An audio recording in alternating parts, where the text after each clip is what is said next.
एक समय की बात है जब एक राज्य बर्फ की चादर से ढका हुआ था। उसकी रानी का दिल जम चुका था और पूरा राज्य उदासी में डूबा हुआ था। यह कहानी है करण की, एक युवा योद्धा की, जिसने अपने प्रेम और साहस से राज्य को बचाने का फैसला किया। करण एक छोटे से गांव में रहता था जो बर्फीले पहाड़ों की तलहटी में बसा था। वो हर दिन अपने पिता के साथ शिकार पर जाता और अपने गांव की रक्षा करता, लेकिन उसके दिल में हमेशा से एक सवाल रहता था, क्या उसकी जिंदगी का कोई बड़ा मकसद है? एक रात करण को एक रहस्यमयी सपना आया। उसने एक बर्फीले महल में एक रानी को देखा जिसका दिल जम चुका था। एक आवाज ने उसे बुलाया, करण, तुम्हारी नियति तुम्हारा इंतजार कर रही है।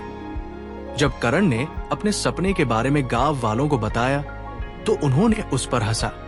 ये सिर्फ एक सपना है, वे बोले। करण के मन में डर और शक पैदा हो गया। क्या वह सच में इस यात्रा के लिए तैयार था?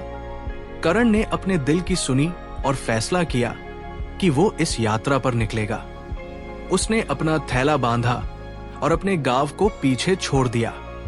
उसकी आंखों में एक नई चमक थी, चमक साहस और नियति की।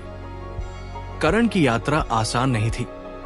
उसे एक बर्फीले जंगल से गुजरना था जहां खतरनाक जानवर रहते थे। डर के बावजूद उसने हिम्मत जुटाई और जंगल पार किया। रास्ते में करण की मुलाकात एक बूढ़े योद्धा से हुई जिसने उसे बताया कि रानी का दिल एक शाप की वजह से जम गया है। उसने करण को एक जादुई तलवार दी और कहा, यह तलवार सिर्फ तुम्हारे लिए है। करण ने महल के द्वार पर पहुंचकर रानी को देखा। उसका दिल बर्फ से ढका हुआ था और उसकी आंखों में कोई जान नहीं थी। करण ने सोचा, क्या मैं इसे हरा सकता हूं?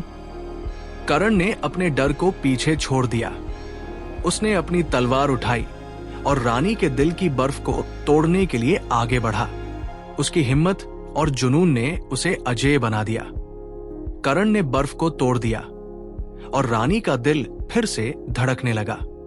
राज्य की बर्फ पिघल गई और लोगों ने उसे नायक के रूप में जाना।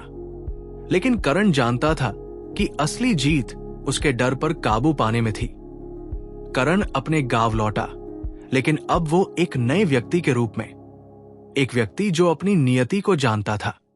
राज्य की बर्फ पिघल चुकी थी और प्रेम ने फिर से जीत हासिल की थी।